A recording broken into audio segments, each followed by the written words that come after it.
Welcome back to taking the plastic out of a Triumph Spitfire.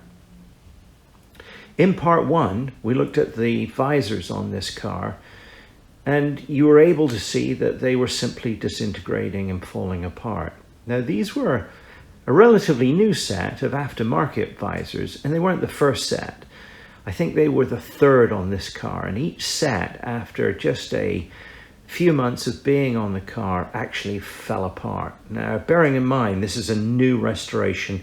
This car has only done 300 miles and has been kept in a climate control environment.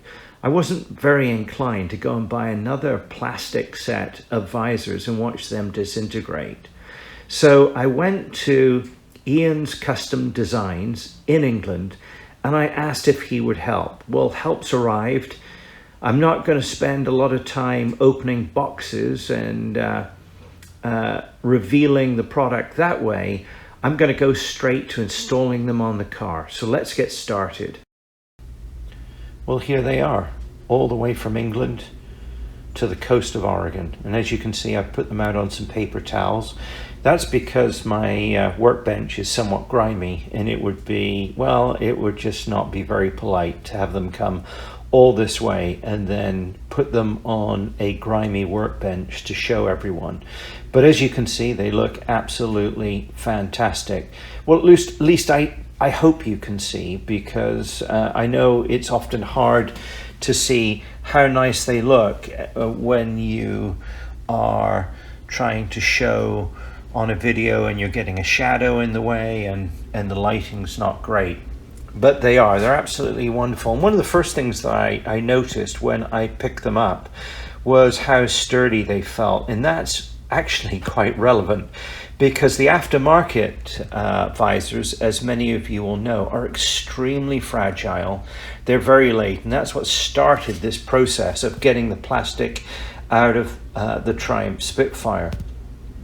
As I mentioned in the earlier video, and I will put a link in the description so that you can go back and watch it, the visors that you can buy from the aftermarket aren't really very good, and they are so delicate you can't use them because they will fall apart, and I show that in the previous video.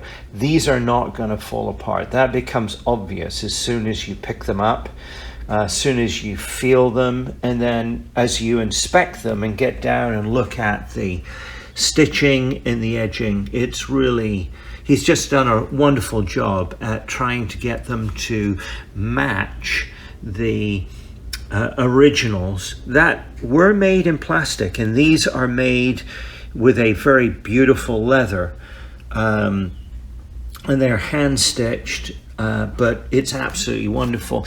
And if I tip this up, you can see that the seams are blacked properly and scarfed. So I think they use a different word than scarfed in the leather industry, but the edges are thinned so they come together and look very much like the seams of the original visors that were made in plastic.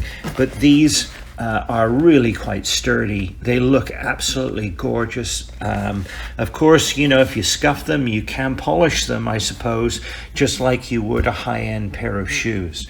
So I expect these to last as long as my Spitfire will, and probably longer, and, you know, certainly way longer than, you know, the natural path and life of a normal Spitfire that, you know, hasn't been or wasn't restored. Well, I've got the top down and stowed, and the windows are wound down, so we can take a closer look. I know that I put a link for part one of the video so that you can go back and see how the visors were made. But as we're here, these are the types of problems that you find with the aftermarket visors. You try and use them and they immediately start to break. And you can just see, just as I'm pulling these apart, look, these are new. I'll say new, they're a couple of years old, but this car was not kept outside. It's got a couple of 100 miles on it since the restoration that I did. It's been kept in a climate controlled environment. So, and this is what kind of happens. So there's some screws here as I drop that piece of junk, plastic there, that I'm going to undo, and then I'm going to remove the visor and take it over onto the bench, and we can take a closer look at some of the problems. Well, here they are side by side, the old and the new. You can tell the old because it still has the brackets attached to it, and if we turn it on its side now, you can see, okay, I'm guilty of pulling a little bit of plastic off there, but you can see how they tear. And the other thing is you can see how the internal structure of the visor is no longer on this back edge. This has slipped down here, and that happened with me trying to adjust and move the visors. And what's happened is they're so delicate and this fitting is so stiff that it's essentially just torn everything up in here. And this was the side that I showed you, that I just peeled that off. This is a side that I haven't showed you.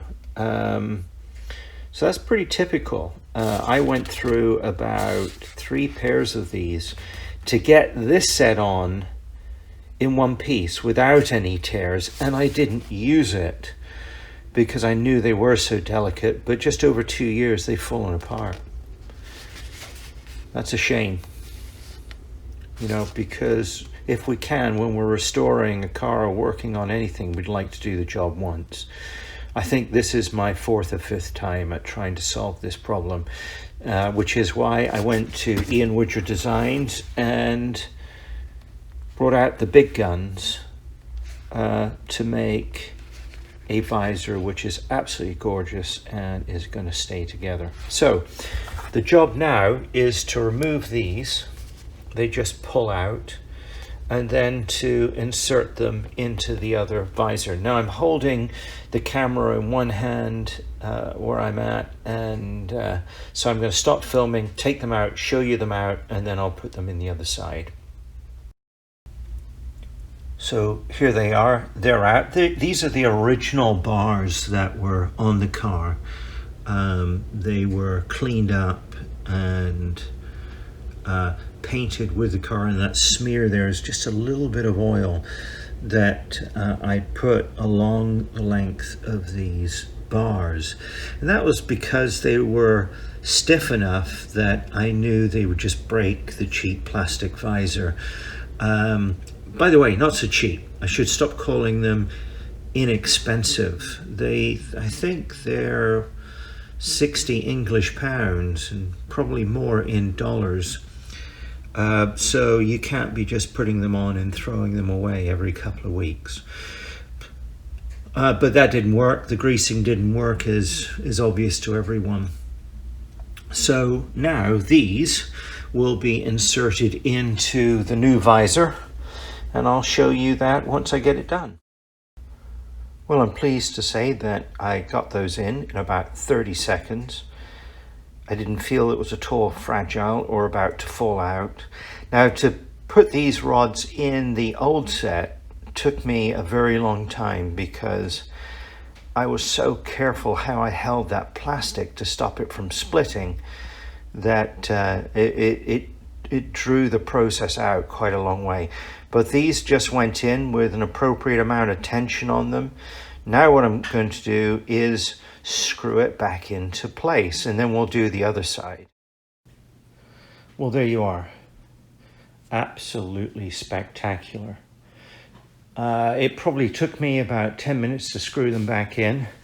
You can't help but be rough with them because you've got to get the brackets aligned that I showed you, and you have to adjust them, so you tend to be manhandling them just a little bit. But look at that. That is the first time since I've restored a car, this car I should say, that I've managed to make that work without fear of it falling apart. That's just absolutely brilliant. Now, all you Spitfire owners out there will be looking at this and going, darn, right? I mean, that works great. I'm so thrilled. Now, if I look at the other ones over here, look, you can see that how that's breaking. Just, you know, I don't care anymore because they're coming off and I'm putting the new ones on. I'm gonna take this one off and I'll show it to you as a wrap up, and then finally we'll take the car outside and take a look at it in the daylight. Well, I've torn these apart, and you know, as you would imagine, there's some foam in them. There's some sort of plastic that holds it all together, but this one, yeah, well, you know, it's pretty brutal getting it off, but nonetheless, I guess there's some sort of spot weld here that you can see, and I think there is supposed to be a spot weld here, but yep, that's what you get. So let's have a look at the other side, see if that one's broken as well. Well, there you have it. This is the other one. The other one is, you know, the first one I showed you is there under this pile of stuff. Here's the second one, and it's failed in exactly the same way. There's a spot weld of sorts that,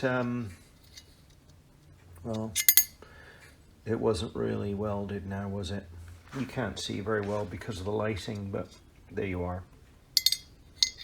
So if you ever wanted to know what's in your visors that you get, that's it.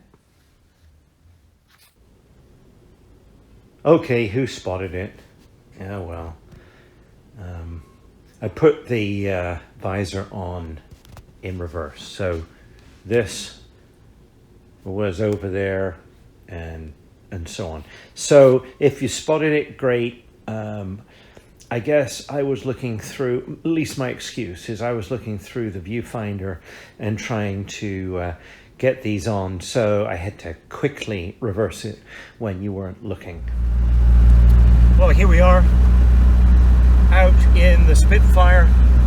Blue sky, sun is hiding behind that hill, so it's not really working with us right now, but I have visors. So I'm kind of a happy person right now. In fact, I'm a very happy person right now. As I've said throughout this video, not having visors has just been annoying. They're right where anyone who comes and looks at the car can see them. They need to work. They're working great, and they look fantastic.